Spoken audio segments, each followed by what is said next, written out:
lefties, and then not to mention when you look at, do they hit a rise ball or a drop ball better? They hit a drop ball better. Yeah, when you look at those splits, under 300 batting average against rise balls, it's one of Jaden Huebner's best pitches. And so when you think about, okay, left-handed pitcher who throws a rise ball and what Florida can do well offensively, I mean, they have a lot of strengths, but when you're looking at the matchups, Huebner is a tough matchup for them. Another lefty at the plate now in Taylor Shoemaker. 2 for 6 in the series with a couple walks. Huebner lets that one run outside for ball 1. And when you look at that game 1 loss for LSU, it's really kind of been the story for them over these last couple weeks. It's the big innings that Florida was able to come through with. Over their last 7 SEC games entering this series, LSU had 8 innings, allowing at least 3 runs. You look in game 1, 2 more of those innings, a 6 spot for the Gators and a 3 spot. And a run rule victory in just 6 innings. Ooh, and how about that changeup there? A pitch that she only throws about 7% of the time, but going to be a good pitch that she can locate down in the zone and then use her curveball and rise ball up against it. Back to back, throws Shoemaker. And it was a changeup. That was a setup pitch to go to look like a backdoor curveball. So this is a setup pitch. A changeup was supposed to be outside, but it ended up bleeding inside. But it helped tunnel this backdoor curveball, a little bit of rise ball, low rise ball action to it. That lefty on lefty matchup is going to be tough against the left-handed hitters in Florida's lineup. Not often Taylor Shoemaker is fooled on back-to-back pitches, but Huebner got her there. A battle that we will certainly see many times over the next 4 seasons between these 2 talented freshmen. The left fielder Corby Otis's first chance off Huebner. She's 1 for 5 in the series with a pair of walks. And I really think, Chucky, Jaden Huebner is going to be a pitcher that we're talking about for years to come. It's just hard to believe when you watch her pitch in the outstanding February that she had in her freshman year a couple of months ago, that she is just a freshman. The only, I would say, thing that you watch with her is just the amount of walks that she has a tendency to give up. She can get herself into trouble with extra base runners, with free passes, but she has a swing and miss stuff to work her way out of those jams. 64 walks this year, 19 hit batters. But the strikeout number is well over 1 per inning. So that's where she can make up for those free passes. And now a 2-2 count to a first-team All-American from last season, Otis. Chance to go 1-2-3, misses upstairs. There was a different energy about LSU in game 2 and even the start of tonight and in this park too with the LSU fans than we saw in game 1. Got Otis swinging. Back-to-back strikeouts for Huebner, a tremendous start for the LSU freshman. So impressed by this freshman. It's a rubber match against one of the best offenses in the country. Your team needs you to step up. This home crowd does too. She gets 2 strikeouts in the first inning. To the end of March, she got the win in game 1, went 6 innings, gave up 5 hits, 4 runs, and struck out 3. See what kind of adjustments the Tigers can make off of Rothrock.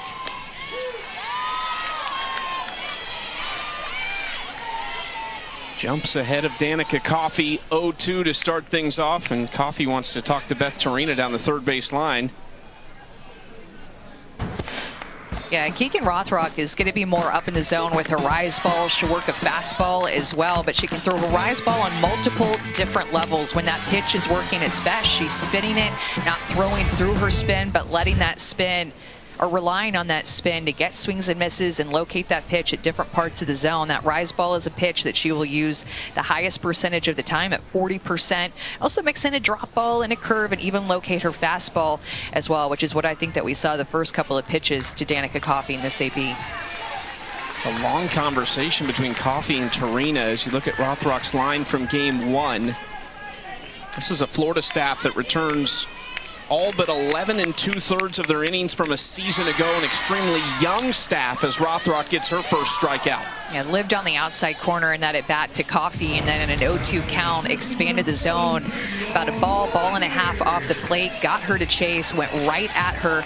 That's what we saw her do in game 1 too. She went right at these LSU hitters, even though she gave up those 4 runs. She threw a great game in game 1.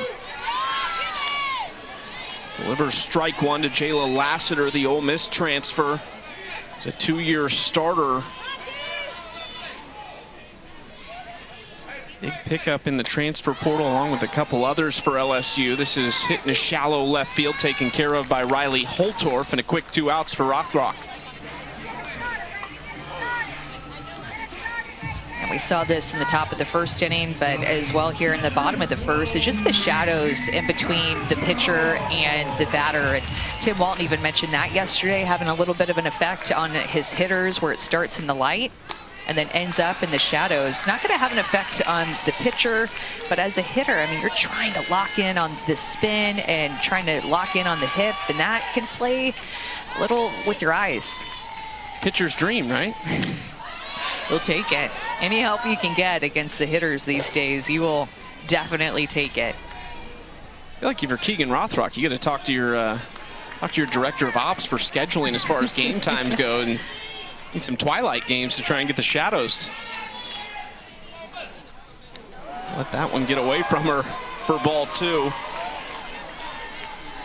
AC Bajaran, the batter for LSU. One of a number of players we talked before the game, Amanda, that for LSU, there was a lot of unknown coming into the seasons. Coffey and Edwards coming back from injuries, some new players coming in from the portal, and then also just players stepping into new roles. But Bajaran's one who has played a big role, but is having a career year offensively. Look at these numbers this year, a .384 average and 9 home runs. And you'd love to see her do this in her junior year too, because she still has one more year left and build on this year.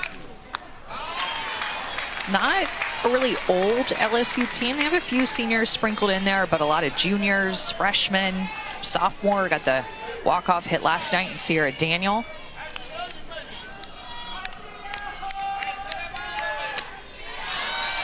And on the hands to Bajaran. Stays alive 3-2. LSU's final 4 series in SEC play come against top 9 teams in the nation. They lost 5 of 6 on their Texas swing to A&M and to Texas, and then they finish next weekend with Arkansas. Well, it was difficult too because they were right there in so many of those games. I mean, it's been a tough stretch for LSU, but they've been creating hits and creating offense. Just have had an inning here or there where the game got away from them, and what easily could have been a win turned into a loss for them. 8th pitch is fouled down the left field line. You talked about it, not a super old LSU team, and maybe even more so when you're feeling the results of those losses. It's probably pretty hard to look and say, well, it's top 10 teams. That's still who you have to beat if you want to reach your ultimate goals. It feels like that's the SEC this year, as you're playing 3 or 4 top 10 opponents in a 3-game series. Ground ball left side. Cahalan takes care of it. 1, 2, 3 innings for Rothrock and Heavner. Maybe a little pitcher's duel here in Baton Rouge. 3 times in 20 years. That's absurd. And I feel like as of late, he's done a really good job of using the transfer portal with a player like Jocelyn Erickson transferring over from Oklahoma, but also Corby Otis, Kenley Cahalan, Riley Holtorf. And to me, that 2023 year, when they had to travel for regionals, is the year that stuck out to me. Is after that, something needed to change. Something needed to shift in their program to never have to feel that again. Even talked to Kendra Falby about it, and she said, you know, we can appreciate that time back in 2023. It built character for us in the team, and we felt that. There's only 2 people left, actually, from that team that had to travel for regionals, but we never want to feel that again. You mentioned the transfers. They've had back-to-back NFCA National Players of the Year. One of them is at the plate right now, and Jocelyn Erickson. The other one, Skylar Wallace. Both came to Florida in the transfer portal. I mean, we know Tim Walton can attract top talent from freshmen, but now in this new landscape, he's proving that Florida is one of the top destinations for some of the best players in the country. And you mentioned Holtorf and Cahalan. Cahalan is the best bat from Alabama last year, and Riley Holtorf is a premier position from one of the nation's best programs in Washington, coming all the way across the country to Gainesville. Nice pitch from Hebner, freezes Erickson. The freshman off to a tremendous start. 3 strikeouts. That's 3 strikeouts in a row, and 2 of them have been looking. She's setting up her pitches, locating them, and then look at the frame job by Bajaran back behind the plate. She got well in the outside corner, stuck that pitch inside of her shoulders. I mean, major credit to Bajaran framing up that curveball. We asked Beth Torina about Bajaran, specifically the offensive jump, but she said, look, she's one of the best defensive catchers in the country. They love what she does behind the plate for this pitching staff. 4 up, 4 down for Hebner. Now Reagan Walsh, who's having a great series, fouls this one away. They'd have a 5-game hit streak snapped yesterday, but drove in 3 runs in game 1. And I think, you know, when we're looking back at that 2023 season, their offense has really improved over the course of the past few years, to where this is a team that is back to their home run hitting ways. When they were winning in 14 and 15, that team had prolific offenses. And when you look at 23, 24, there's been a big shift with their home run numbers and also lowering their strikeouts. It's softly on the infield, long run, diving play can't be made. It was a great hustle by Daniel laying out, but that'll put Walsh on first base with an infield single. Yeah, great hustle by Sierra Daniels laying out for this ball. You're expecting Reagan Walsh, a power hitter, to hit the ball behind you, not in front of you necessarily, but falls in no man's land. Great hustle by her, an attempt to make that play, did everything that she could do. They're going to go down as a single for Walsh. Ava Brown's turn, who homered twice in game 1, and she is plunked on the first pitch. Tough spot now for Hebner, first and second with just 1 away. Yeah, this is what you have to be careful of with Jaden Hebner, is just to not let an inning like this snowball after a hit, and then a free pass like this with a curveball riding up and in on Ava Brown. Again, when Jaden Hebner gets in trouble, it's because of walks and hit by pitches. Now you bring Mia Williams to the plate. 17 home runs on the season. Watches strike 1. Dangerous spot early in this game against a tremendous power hitter, Mia Williams. Very similarly to Bajaran, was having a great sophomore year after struggling at the plate a year ago. Just 18 hits last year, and she's about to hit that number in home runs this season. She's really upped her home run numbers, even had one in game 1. It was a towering shot too. The amount of home run increase that she's had alone, she's always had the power. It's just been lacking just the overall consistency in her at-bats and her mindset within a game, at bat to at bat, pitch to pitch. Team best 8 home runs in SEC play. This one off speed, she just fights it away. I mean, this home run that she hit off of Hebner in game 1 was a towering shot. I think it went as high as the light pole, and then it went really high, and then it just kept going over the left field wall, and that was the spark that Florida needed to just unleash offensively. Hebner, another one, goes up top and gets the strikeout.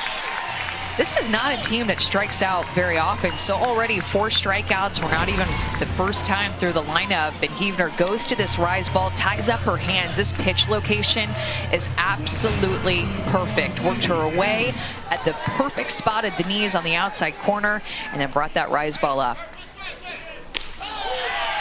Good spot on the outside corner to Kenley Cahalan to start things off. You said it, Amanda. Florida the second best home run hitting team in the SEC, but they are second least in the strikeout category. I would venture to guess not many conferences have those two stats aligned like that.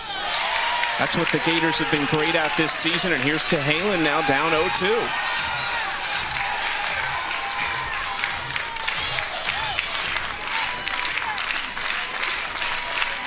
Crowd into it in Baton Rouge. I'm really seeing Macy Bajaran work so hard back behind the plate. I mean, she always is, but there's just something different about the way that she's getting to this outside corner and framing up the outside corner to these left-handed hitters. 1-2. Off speed, hit softly towards center field, ran down by Daniel. Well, 2 on with 1 out. Huebner gets out of it. She struck out 4. 2 zeros to start the game.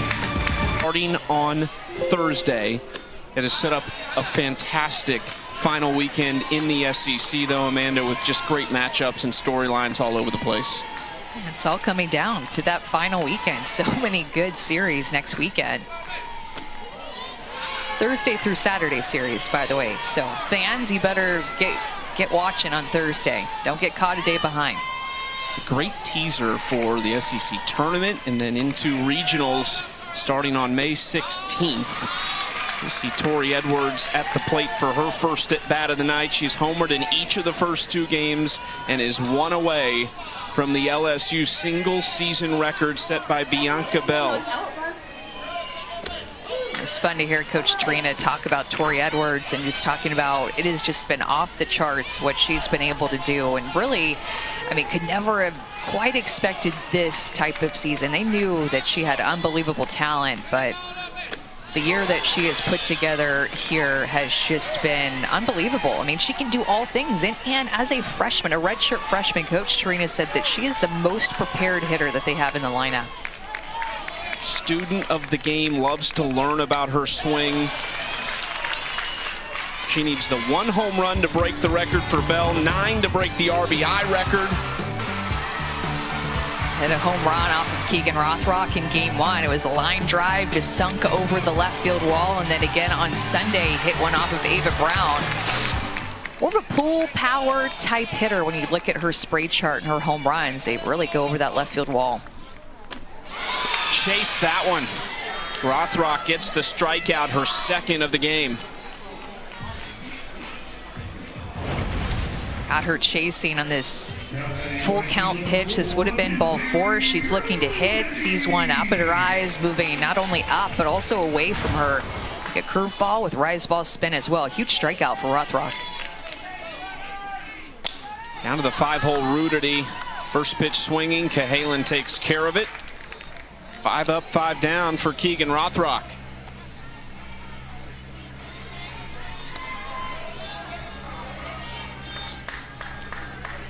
Cahalan at third base this year for the Gators. It was something Tim Walton talked to us about. He said, I didn't know she had played third, but when he was in the recruiting process and then they get Holtorf and Cahalan, they're kind of in practice and they're moving them back and forth. And Kenley Cahalan told Tim Walton, you know, my high school coach actually used to move me to third in bunt situations because I was so good at fielding those.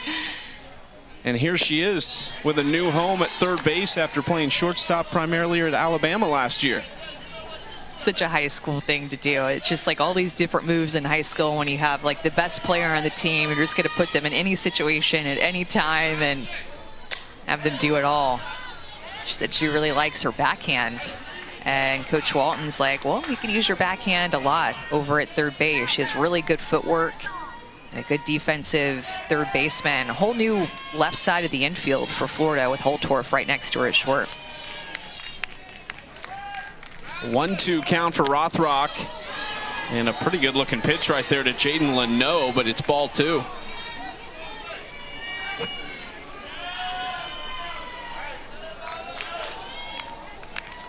Leno 1 for 4 with a double and a walk in the series. Hard hit ball right side. It gets past Williams for a 2-out base hit.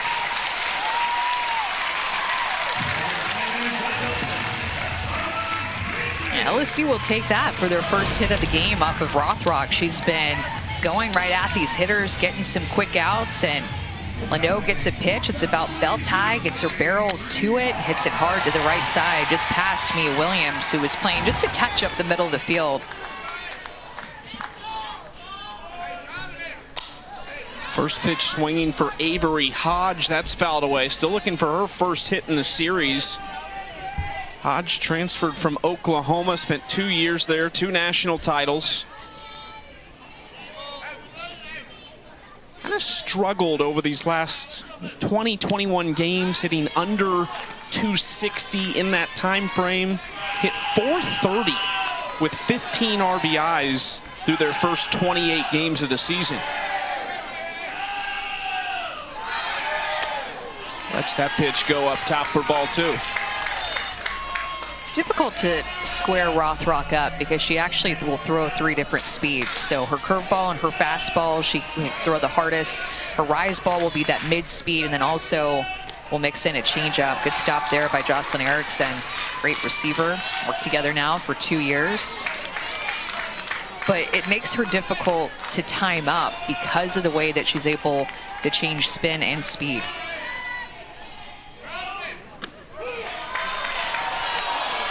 Hodge thought that was a ball. It was not, and now a full count here.